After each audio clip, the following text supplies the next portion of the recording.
দিন যা ঘোষণা করেছিলাম তারপর যে আসনগুলো এখন আমরা ঘোষণা করছি তার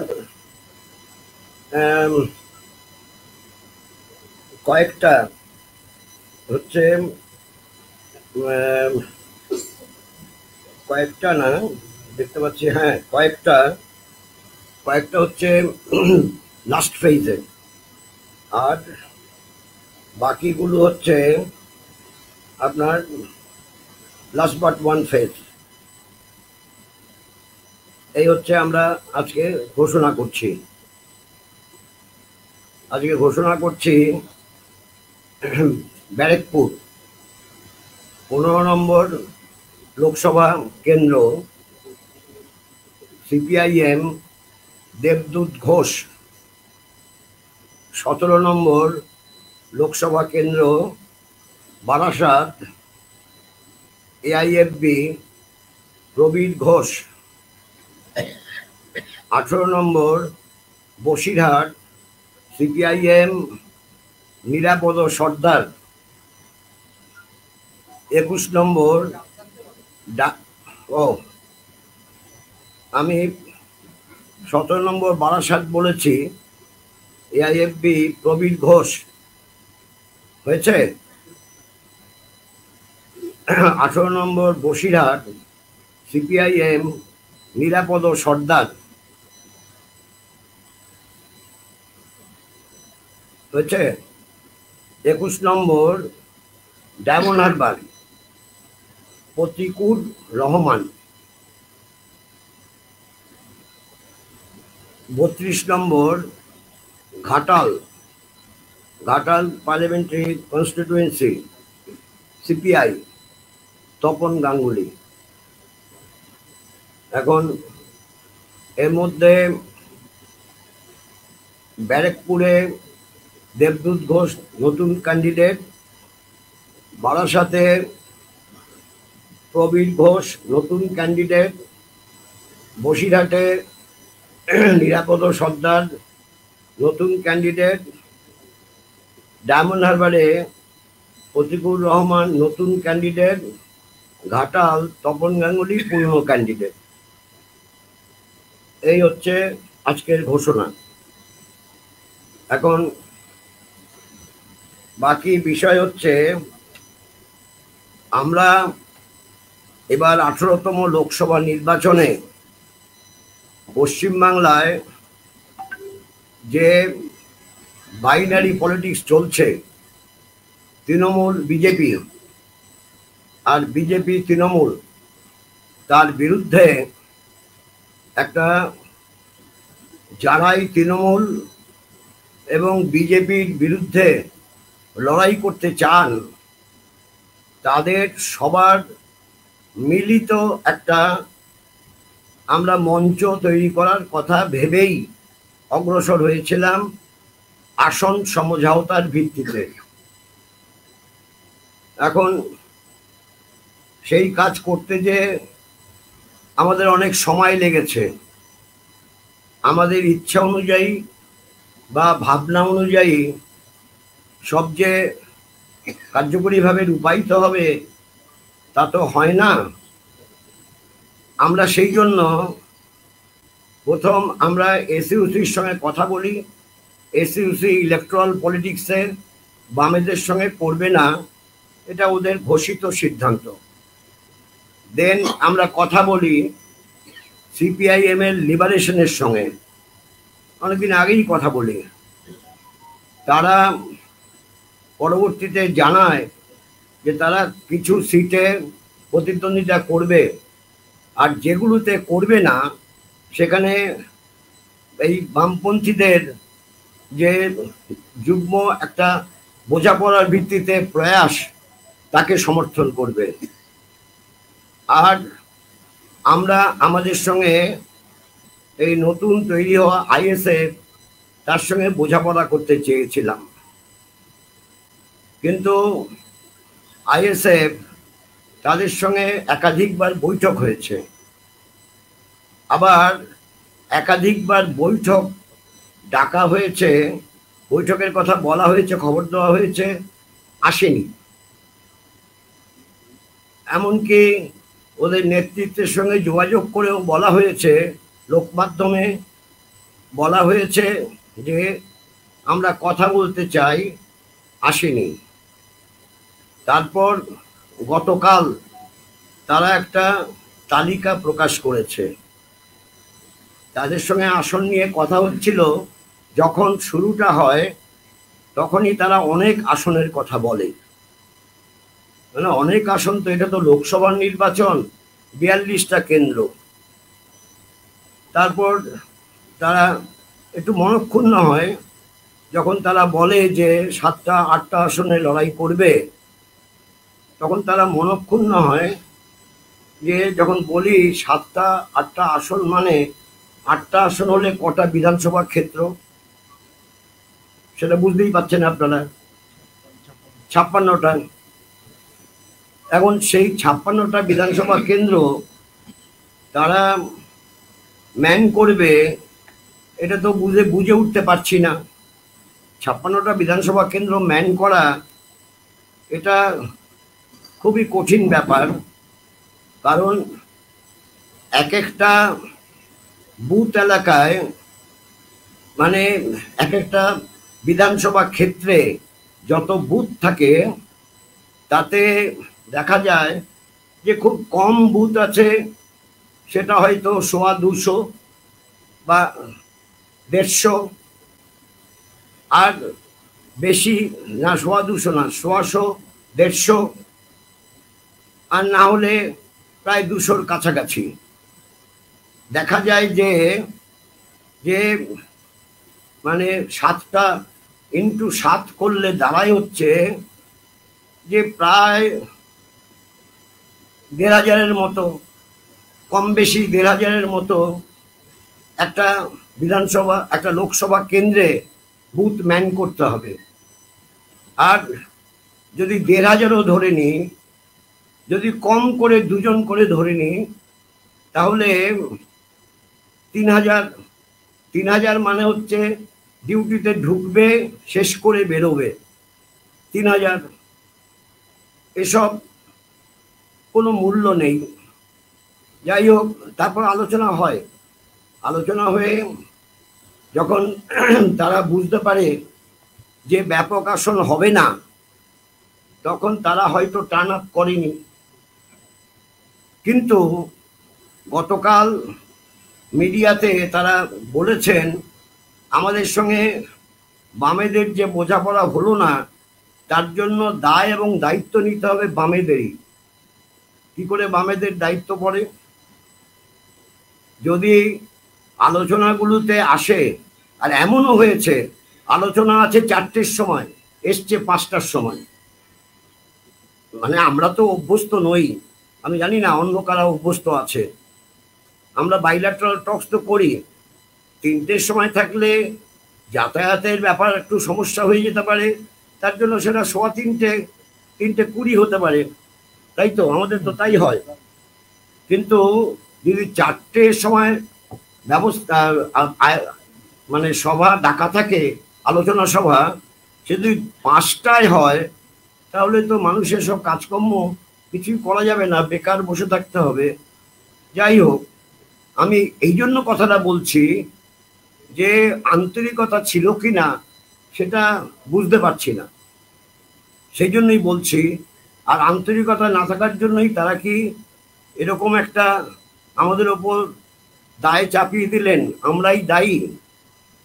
না, আমরা ঠিক দায়ী না। আমরা বাস্তব ভিত্তি বিচার করে চলতে চাই, তো সেটাই আমাদের সমস্যা। আমরা গ্রাউন্ড জিরো পজিশনটা বুঝতে চাই, আর তদনুযায়ী আমাদের কর্মসূচি নিতে চাই। আমরা রাজনীতি করি, আমার ক্ষেত্রে তো সমস্যা আরো বেশি। আমি 1957 সাল থেকে নির্বাচনী কাজে যুক্ত আছি। এখানে কারোরই তখন জন্ম হয়নি, যারা এখানে বসে আছেন 57 সালে কারোরই জন্ম হয়নি। তারা যদি, যারা আলোচনায় বসবেন, তারা এত বিলম্ব করেন, বিরক্ত লাগে। মানুষ তো, যাই হোক, কিছু বলার নেই। এই হচ্ছে আজকে আপনাদের কাছে আমাদের বক্তব্য।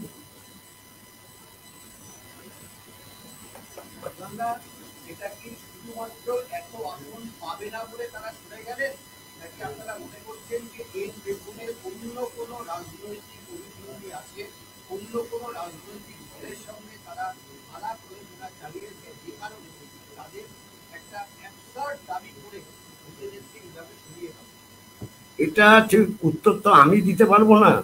আমি শুধু একটা কথা বলতে পারি, সেটাও আমাদের ফোন করে আলোচনাতে বলেনি, ফোন করেও বলেনি, লোক মাধ্যমে জানতে পেরেছি, আপনাদের মাধ্যমে, মিডিয়ার মাধ্যমে যা প্রকাশিত হয়েছে, শ্রীরামপুরে দীপশিতা ধরকে প্রত্যাহার করে নিলে, প্রত্যাহারের প্রশ্ন এখন আসে না, কারণ নোটিফিকেশনের আগে নমিনেশন দেওয়া যায় না। কিন্তু যেহেতু 7টা বিধানসভা ক্ষেত্র নামতে হয় আগে প্রচারের জন্য, তাই তারা বলছেন যে আমি যখন আমার কথাটা গেছে, আমি বলেছি যে আমাদের রাজ্য পার্টির সম্পাদক কমরেড মোহাম্মদ সেলিম মুর্শিদাবাদে দাঁড়াচ্ছে, আমাদের প্রার্থী ঘোষণা করে দিয়েছি আমরা, তার বিরুদ্ধেও প্রার্থী দিয়ে দিচ্ছে, এটা তো ঠিক না। আমার মনে হয় আমার কথাটা পৌঁছানোর পর, আমি কিন্তু মিডিয়াকে বলিনি, প্রেসে বলিনি, আমার মনে হয় কথাটা পৌঁছানোর পর যে শ্রীরামপুর আসনে দীপশিতা ধরকে তুলে নিলে তারা মুর্শিদাবাদ থেকে আইএসএফ এর প্রার্থী তুলে নেবে, এইটা বলেছিল। এটা আমি অর্থ বুঝতে পারিনি। এখন এটা হতে পারে আমার ব্যর্থতা, দুর্বলতা বা না বোঝার জন্য হয়েছে। ওনারা বোঝেন, রাজনীতিতে পাণ্ডিত্য আছে, তাই তারা এটা ঠিক করেছেন, এটা বলতে পারি, বাকিটা তো বলতে পারি না।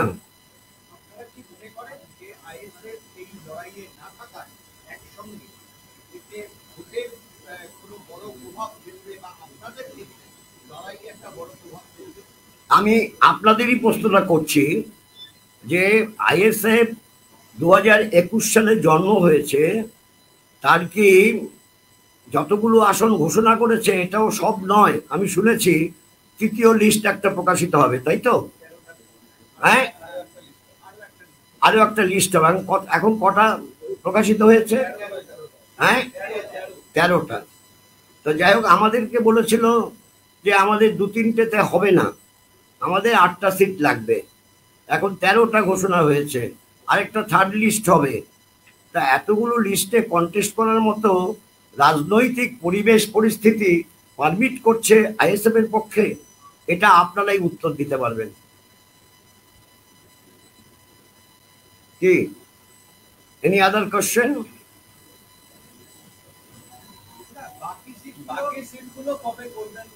বাকি সিটগুলো নয়, বাকি তো 2টো সিট থাকছে। হ্যাঁ,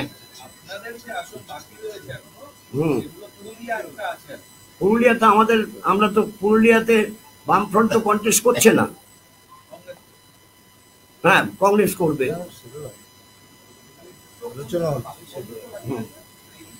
এখনো বাকি আছে।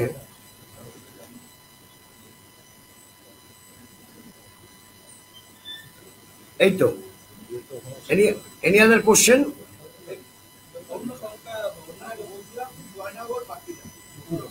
হ্যাঁ, মথুরাপুর, জয়নগর বাকি রইল, এই 2টো বাকি রইল।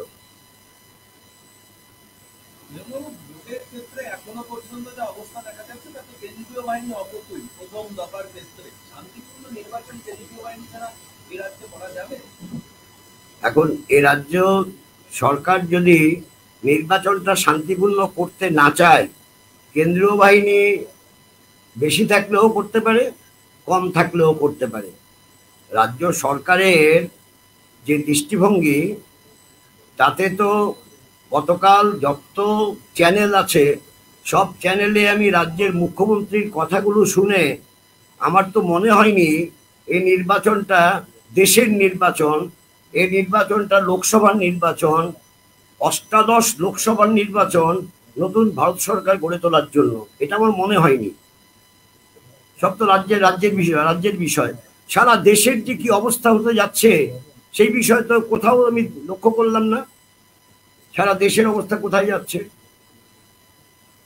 দেশ যেভাবেতে আজকে যেভাবে ওষুধের দামগুলো বাড়ছে, লাফিয়ে লাফিয়ে ওষুধের দাম বাড়ছে, আর ওষুধের কোম্পানিগুলো কি পরিমাণ ইলেকট্রাল বন্ড দিয়েছে, তারা লাফিয়ে লাফিয়ে দাম বাড়াচ্ছে এখন। সেই সব প্রশ্নগুলো নেই তো। কারণ না থাকার কারণ হয়তো হতে পারে ইলেকট্রাল বন্ড তারাও নিয়েছেন, তারাও ইলেকট্রাল বন্ড নেওয়ার জন্য অনেক সারচার্জ বেড়েছে, অনেক চার্জ বাড়ছে, এটাও হতে পারে। সেই জন্য হয়তো ইস্যুগুলো ডিল করছেন না। পরিযায়ী শ্রমিকদের বিষয়টা একেবারেই আসছে না। কেউ বলে যে 70 লক্ষ পরিযায়ী শ্রমিক, কেউ বলে 1,20,00,000 পরিযায়ী শ্রমিক। পশ্চিমবঙ্গের কি এতই খারাপ দশা হলো কেন যে প্রায় কোটি পরিযায়ী শ্রমিক হতে হচ্ছে? কাজ নেই, সারা দেশে কাজ নেই। আজকে ভারতের যে অবস্থা হয়েছে, কথাগুলো একদম বলছে না যে ভারতের যে অবস্থা হয়েছে আজকে 150 বছর আগে যে অসাম্যের বিষয়টা ছিল, ব্রিটিশ শাসনকালীন সময়তে যে অসাম্য ছিল আমাদের ভারতে, জনগণের মধ্যে অর্থনৈতিক অসাম্য, সেই অর্থনৈতিক অসাম্য এখন ব্যাপকভাবে বেড়েছে, বিপুলভাবে বেড়েছে। এবং সেটা তার সেই সময়কার অর্থনৈতিক অসাম্য থেকে অনেক ঊর্ধ্বগামী, গ্রাফটা ঊর্ধ্বগামী। কেন এই অবস্থা হলো? সারা দেশে, সারা পৃথিবীতে আমাদের মতো দেশ, সেই দেশগুলোতে যত বেকার, আমাদের তো সব থেকে বেশি বেকার এখন, অথচ সব থেকে বেশি যৌবনদীপ্ত নতুন প্রজন্মের সংখ্যা হচ্ছে ভারতে। ভারতে সম্ভবত 43 বছর বয়স পর্যন্ত যেসব যুবক যুবতী, তাদের সংখ্যা এখন 70-এর উপরে, 70% উপরে। মোট জনসংখ্যার 70% উপরে যৌবনদীপ্ত ভারত। সেই যৌবনদীপ্ত ভারতের যৌবনকে শেষ করে দেওয়া হচ্ছে। এই কথাগুলো কিন্তু নির্বাচনী সভাতে আসছে না। কালকে তৃণমূলের যে সভাগুলো শুনেছি, মুখ্যমন্ত্রীর যে সভাগুলো শুনেছি, তাতে একটা তো আমি পাইনি। আজও সকালবেলা একটা শুনলাম, তাতেও নেই। শুধু শেখ শাহজাহান, শেখ শাহজাহান আর শেখ শাহজাহান না। শাহজাহানকে আমরাই তো গ্রেপ্তার করেছি। যখন বলছে যে কি কত 100 কত কোটি, 167 কোটি যখন টাকার কথা বলা হচ্ছে, বলে তাকে তো আমরাই ধরেছি। এই তো আবার কাকে ধরেছে 200 কোটি টাকা, কাকে ধরতে পারিনি এখনো, বুঝে বেড়াচ্ছে। সরি, এই তো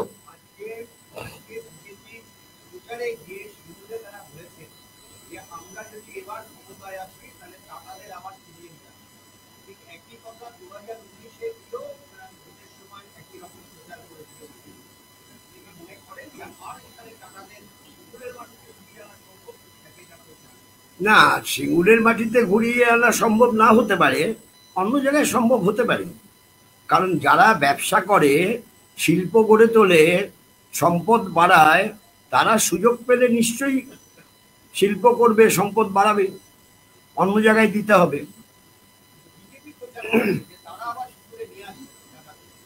এটা বলতে পারি না তারা কি করে আনবে। আনলে তো শ্রীমতীকে আনতে হবে, রাজ্যের মুখ্যমন্ত্রীকে আনতে হবে। এই তো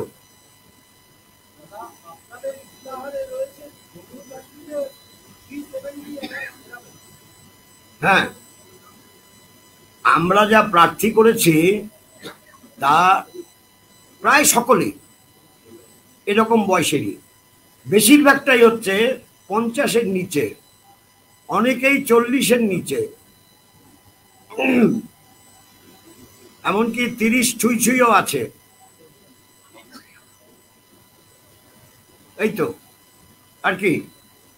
any other question from that side, from this side?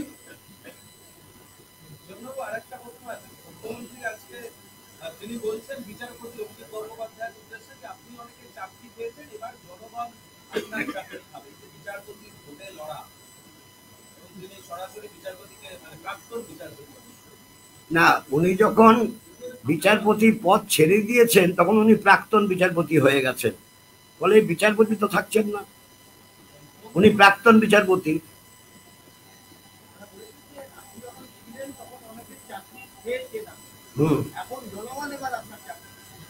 তা উনি তো চাকরি করছেন না, উনি এখন তো স্বাধীন ব্যক্তি, he is a free man, free citizen of the country.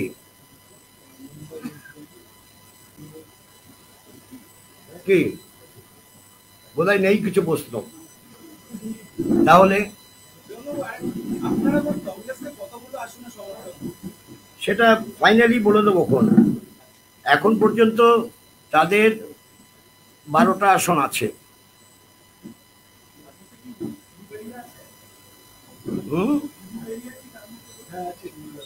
আছে তো আছে। আপনারা আমাকে যে বাঁকা প্রশ্ন করছিলেন, আপনারা খবর নিয়ে দেখুন কে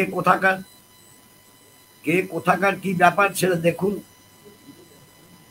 ইতিমধ্যেই কেউ কেউ বলছে যে ওয়াসিম MIM এর মানুষও দাঁড়িয়েছে প্রার্থী হয়ে, ISF এর প্রার্থী হয়ে। সেটা আমি জানি না, লোকে বলছে, আমি জানি না সত্য মিথ্যা। আপনারা দেখুন, কারণ আপনারা তো ইনভেস্টিগেটিং জার্নালিজম করেন, আপনারা দেখুন, দায়িত্ব আপনাদের। ওকে, থ্যাংক ইউ অল।